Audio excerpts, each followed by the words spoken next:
신앙생활을 표현하는 여러 가지 말들이 있습니다. 어떤 분들은 신앙생활은 마라톤이다 이렇게 말하는 분들이 있습니다. 즉 100m를 뛰고 끝나는 것이 아니라 신앙생활은 우리 주님 다시 오실 때까지, 우리가 천국 갈 때까지 쉬지 않고 열심히 잘 달려야 한다. 그런 의미에서 신앙생활이 마라톤이다 이렇게 표현하는 분들도 있습니다.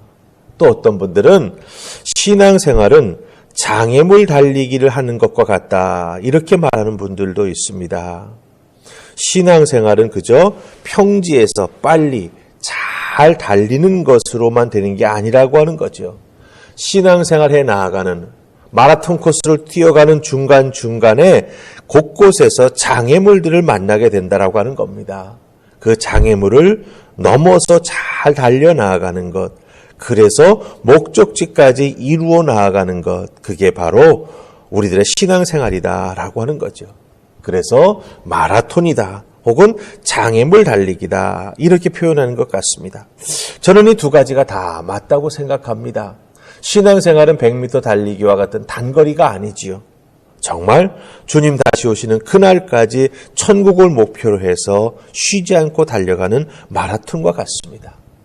하지만 또한 곳곳에서 그 달려가는 중간중간 우리는 장애물을 만나게 되는데 장애물에 걸려 넘어지는 그런 신앙인이 되어서는 안 된다라고 하는 거죠. 그 장애물을 잘 극복하고 넘어 달려나가는, 그래서 목표점에 이르는 신앙생활에 나아가는 우리가 되어야 한다라고 하는 것입니다. 오늘 우리가 읽은 에스라 8장 15절로 23절 말씀을 보면 이 에스라가 우리들의 신앙생활이 바로 장애물을 잘 피해 나아가는, 때로는 넘어 나아가는 장애물 달리기와 같다라고 하는 것을 우리에게 잘 보여주고 있다라고 하는 겁니다. 장애물을 넘어서서 오랜 시간 먼 길을 가야 하는 예루살렘으로 돌아가는 그 길을 믿음과 기도로 완주해 나아가는 모습을 에스라가 우리에게 보여주고 있다라고 하는 것이죠. 여러분 잘 아는 대로 에스라는 아론의 후손입니다. 제사장입니다. 바벨론에 있는 제사장입니다. 그러니 얼마나 마음이 아프겠습니까?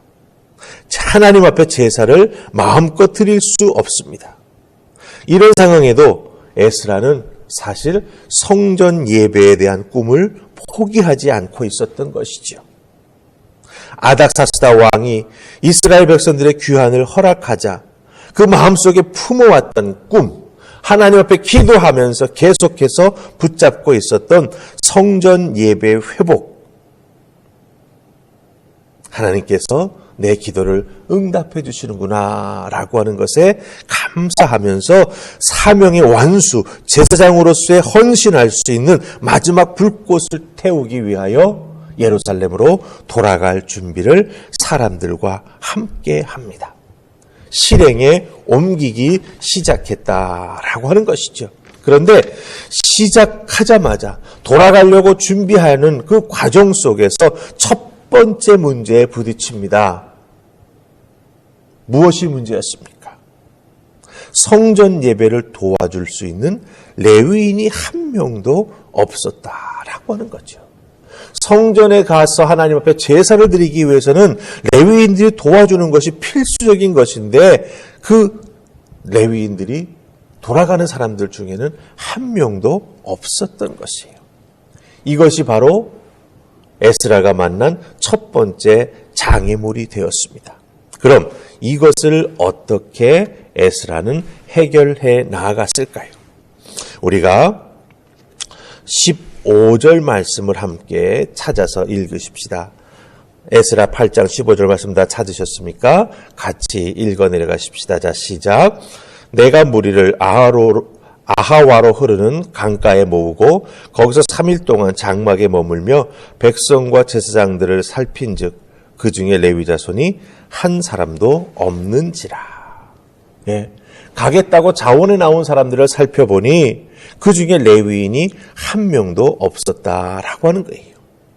함께 예루살렘으로 돌아갈 사람들은 모였는데 거기에 레위인이 없었습니다. 이게 왜 문제가 됩니까? 에스라와 함께 예루살렘으로 돌아간다라고 하는 이것은 그냥 단순히 고향 방문 한 번 하고 돌아오는 것이 아닙니다. 예배를 살리기 위해 예루살렘으로 돌아가는 것입니다. 그 과정 중에 위험을 감수하고도 하나님 앞에 성전 예배를 드리기 위하여 그 예배를 다시 살려내기 위하여 돌아가는 것입니다. 그런데 함께 예배를 살릴 수 있는 레위 자손이 없다라고 하는 것이죠. 정말 큰 장애물을 에스라가 만났습니다. 그런데 에스라가 그 장애물을 어떻게 넘어갔습니까? 우리가 15절을 읽었었는데 우리 18절 말씀 함께 같이 읽어보십시다. 자, 18절 찾으셨습니까? 읽습니다. 우리 하나님의 선한 손에 도우심을 입고 그들이 이스라엘의 손자 레위의 아들 말리의 자손 중에서 한 명철한 사람을 데려오고 또 세바라와 그의 아들들과 형제 18명과 이렇게 되어 있습니다. 에스라가 장애물을 그 난관을 넘어갈 수 있었던 것은 하나님의 선한 도우심의 손길을 덧입어서 해결할 수 있었다라고 하는 거예요. 불가능해 보이는 장애물, 성전 제사를 드리는데 도와줄 레위인이 없다. 성전 예배의 회복, 이것을 소망으로 삼고 사명으로 삼고 예루살렘으로 돌아가려고 했는데 그 예루살렘으로 돌아가는 것 자체가 의미가 없어져 버리는 그런 일이 일어났던 것이죠. 그런데 그것이 어떻게 해결됩니까? 하나님의 도와주시는 선한 손을 통해서 해결이 됩니다. 돕기 위해서 레위인들이 나서기 시작합니다. 그러면 하나님의 선하신 손이 어떻게 움직이셨을까요? 에스라가 처해 있는 상황을 보시고 하나님께서 그저 레위인들의 마음을 감화 감동시켜 주셨을까요? 물론 당연히 그 마음을 감화 감동시켜 주셨지요. 하지만 한 명도 함께하는 레위 자손이 없는 것을 알고 에스라는 주변의 레위 족장들에게 자기의 사정을 말합니다. 자기의 꿈을 말합니다. 자기의 비전으로 도전합니다. 함께 돌아가 성전 예배를 회복하자.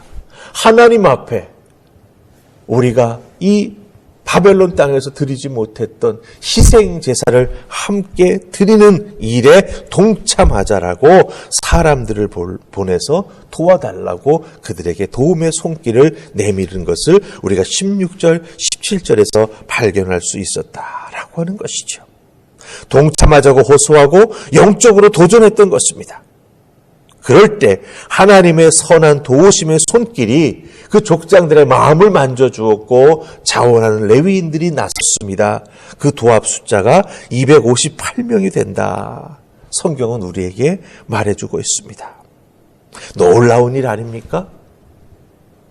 믿음으로 포기하지 않고 나아갔고 도전했을 때 이렇게 함께하는 이들이 나타나게 되었다라고 하는 것이죠. 여러분들은 하나님의 도우시는 선한 손길을 믿으십니까? 그렇다고 한다면 어렵고 힘든 장애물을 만났을 때 뒤로 물러서거나 포기하지 마시기 바랍니다. 여러분과 함께 그 길을 도와주면서 세워주면서 나아갈 수 있는 사람들을 하나님께서 만나게 해주실 것입니다.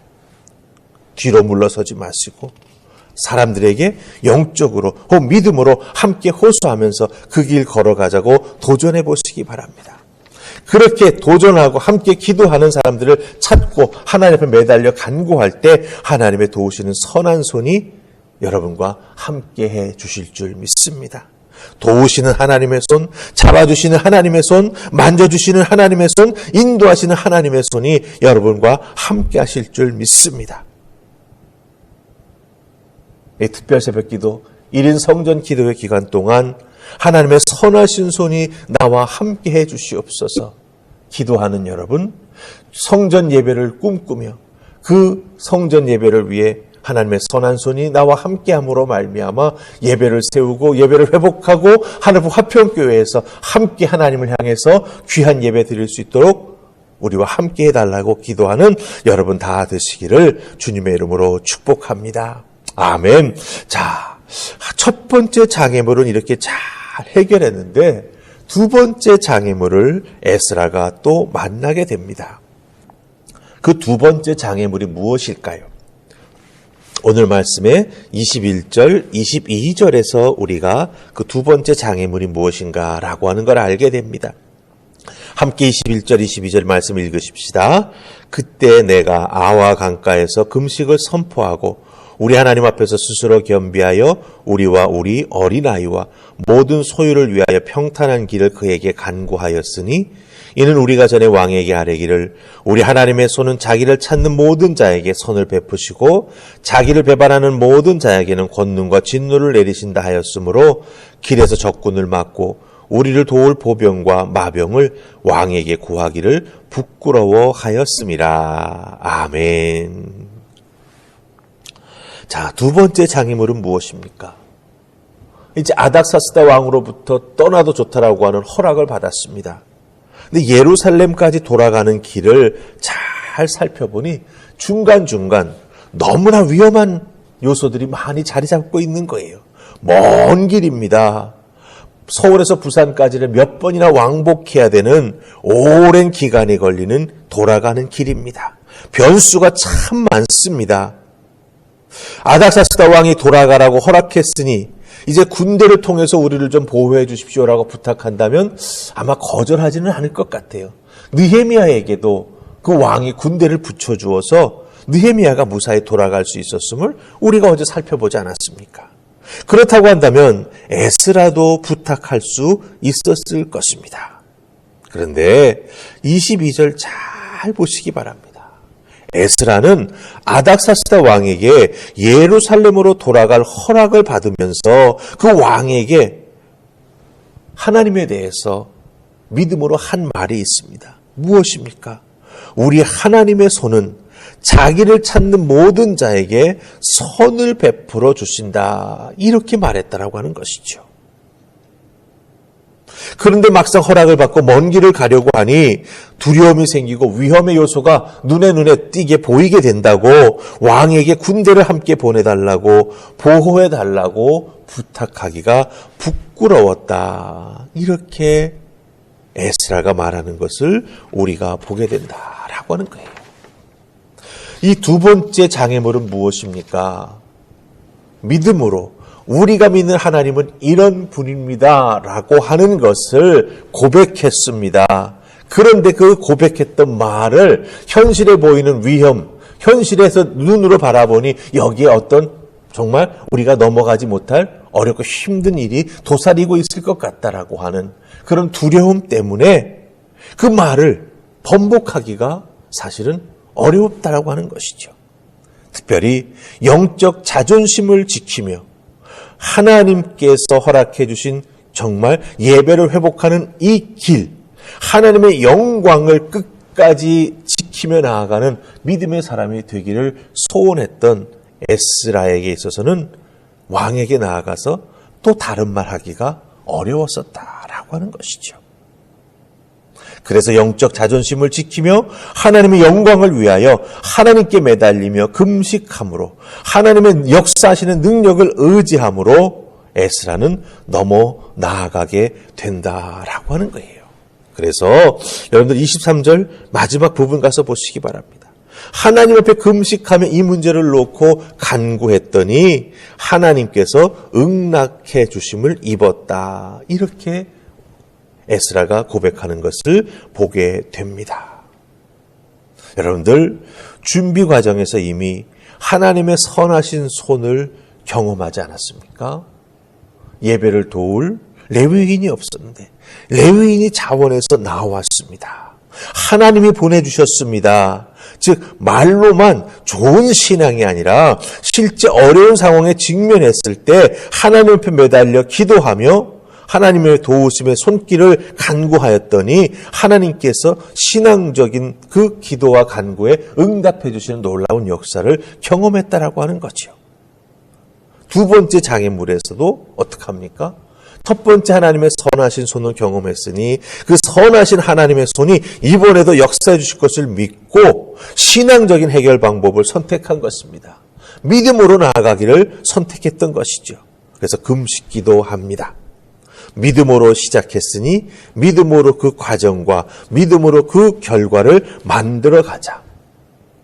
이게 에스라가 우리에게 보여주는 귀한 장애물을 해결하는 두 번째 방법이 된다라고 하는 것입니다. 에스라는 특별히 자기의 신앙 고백과 반대되는 행동하는 것을 부끄러워했습니다. 여러분들, 이게 참으로 중요한 포인트예요. 우리들이 예수 믿는다라고 말하면서, 신앙으로 살아간다고 말하면서, 은혜 입은 자라고 말하면서 우리들의 말과 반대되는 행동을 할 때가 있다라고 하는 거죠. 그런데 에스라는 그 반대되는 행동하는 것을 부끄러워했습니다. 왕 앞에서 하나님의 선하신 손이 도와주실 것이라고 분명히 고백하면서 왕으로부터 예루살렘으로 돌아갈 수 있는 허락을 받았는데 이제 가는 그 길이 만만치 않아 보이니 왕이 군대를 보내서 우리를 도와주십시오. 그럼 하나님의 도우시는 선하신 손은 어디로 가는 겁니까? 왕에게 허락받기 위해서 말로만 하나님의 선하신 손이 도와주십니다? 아니라고 하는 거죠. 믿고 고백했으니 그 하나님의 선하신 손이 우리를 도와주실 줄 믿습니다. 비록 우리에게 지금 두려움이 있고 눈에 보이는 위험 요소가 있기는 하지만 하나님께서 우리와 함께 해주시면 이 문제를 해결할 수 있습니다. 믿고 행동하며 기도하는 에스라가 되었다라고 하는 것이죠. 에스라가 할 수 있는 선택, 기도밖에 없었습니다. 하나님의 선하신 손이 도와주기를 금식하며 기도하는 것, 그것밖에 선택의 목적지가 없었다라고 하는 거죠. 그것을 선택했습니다. 하나님의 응낙하심을 덧입었습니다. 여러분, 우리들도 신앙생활에 나아갈 때 장애물 만날 때 있습니다. 어떻게 해야 되겠습니까? 그 장애물 잘 넘어 나아가야지요. 넘어 나아가기 위해서 내가 신앙생활에 나오면서 하나님 앞에 어떤 나의 신앙을 고백했는지, 어떤 모습으로 사람들 앞에서 믿음으로 살아왔는지를 잘 돌아보아야 합니다. 거기에 반대되는 행동, 반대되는 말 해서는 안 된다라고 하는 거죠. 난관과 어려움을 만났을 때 그것을 돌파해 나아가기 위해 느헤미야는 자기의 신앙 고백과 합치되는 믿음의 결단, 믿음의 행동을 했습니다. 우리들도 신앙생활에 나아갈 때 하나님의 선하신 손의 역사를 경험하며 살아가지 않습니까? 그 하나님의 선하신 손이 언제 역사했는지 여러분 잘 기억해 보시기 바랍니다. 두 번째 장애물을 만났을 때 그 하나님의 선하신 손이 어떻게 나를 도와주셨는지 그것을 기억하고 하나님 앞에 매달려 기도하며 간구할 때 또다시 하나님의 선하신 손이 우리를 도와주실 줄 믿습니다. 언제나 기도하시면서 늘 믿음으로 또한 함께하는 믿음의 동료들과 손에 손을 붙잡고 하나님 앞에 매달려 기도할 때 하나님의 선하신 손이 더욱더 강력하게 역사하실 줄 믿습니다. 직면한 문제 앞에서 기도로 승부하며 장애물을 헤쳐나가는 여러분들 다 되시기를 주님의 이름으로 축복합니다. 우리 기도하십시다. 좋으신 하나님 은혜 감사합니다. 에스라를 통해서 우리들의 신앙생활에 문제가 있을 때 그것을 하나하나 어떻게 해결해 나아가는지 우리에게 모범을 보여주시니 감사합니다.